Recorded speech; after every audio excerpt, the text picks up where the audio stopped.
బాపట్ల జిల్లా TDP assembly ticket MM కొండయ్యకు కేటాయించడంపై టీడీపీ సీనియర్ నాయకురాలు సజ్జా హేమలత మండిపడ్డారు. కొండయ్య స్థానిక చేనేత నాయకులను ఉద్దేశించి చేసిన వ్యాఖ్యలను ఖండించారు. చీరాల అసెంబ్లీ టికెట్ పార్టీ అధిష్టానం కేటాయించగానే చేనేతలను చులకన చేసి మాట్లాడటంపై ఆమె మండిపడ్డారు. ఇదే కొండయ్య గతంలో వైఎస్ఆర్సీపీలో ఉన్నప్పుడు చంద్రబాబును చులకనగా మాట్లాడారని ఆమె గుర్తు చేశారు.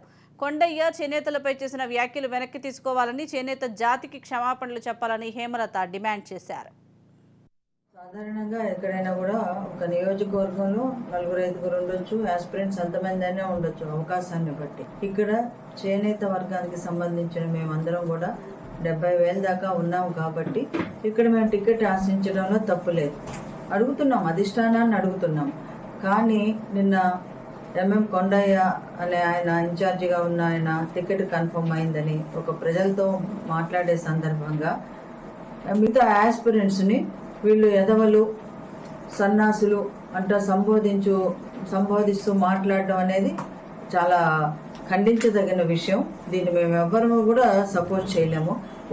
ఒకసారి కాదు 2-3 సార్లు ఆ మాట అన్నారు ఆయన. అది ఆ మాట అనే ముందు ఒకసారి ఆయన కూడా వెనక్కి తిరిగి ఆలోచించుకోవాలి. ఈరోజు పార్టీలో ఉన్నని గతం మర్చిపోతే ఎలాగో. ఆయన ఏంటంటే జగన్మోహన్ రెడ్డి పార్టీలో ఉండి మరి ఇక్కడ పాదయాత్ర చేస్తే చంద్రబాబు నాయుడిని తిట్టలేదా? చంద్రబాబు నాయుడు యాదవ ద్రోహి అనే మాట నువ్వు అన్నది నిజం కాదా కొండయ్య? నేను అడుగుతున్నాను. మరి అదేవిధంగా నీ కాలేజీకి తలసాని శ్రీనివాస్ యాదవ్ని పిలిపించి చంద్రబాబు నాయుడు గారిని తిట్టించడం కరెక్ట్ కాదా?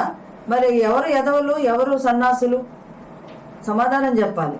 ఎవరు ఎదవలు, ఎవరు సన్నాసులు? ఇవన్నీ చేసి నువ్వు మంచివాడును, మిగతా వాళ్ళు ఎదవలు, సన్నాసులా? మేము ఇక్కడ స్థానికులం. నువ్వు ఎలక్షన్ చేయాలంటే మా సపోర్ట్ లేకుండా, మేము లేకుండా ముందుకు వెళ్ళగలవా? ఎలా అనుకుంటున్నావు? మాట అంటే మిమ్మల్ని ఏమనాలి? గతంలో మీరు చేసిన పనులన్నీ బాగున్నాయా? మిమ్మల్ని ఏమనాలి? ఎంతమంది ఉన్నారండి మీ వెనకాల? ఓ 10 మంది లేరు గట్టిగా నిలబడే వాళ్ళు కూడా మీ ఎంప్లాయీసే. అట్లాంటి మీరు ఇతరులని మాట్లాడేవాళ్ళ? ఇది కరెక్ట్ కాదు. దీన్ని మీరు మార్చుకుని చేనేత సామాజిక వర్గానికి మొత్తానికి మీరు క్షమాపణ చెప్పాల్సిన అవసరం ఉంది.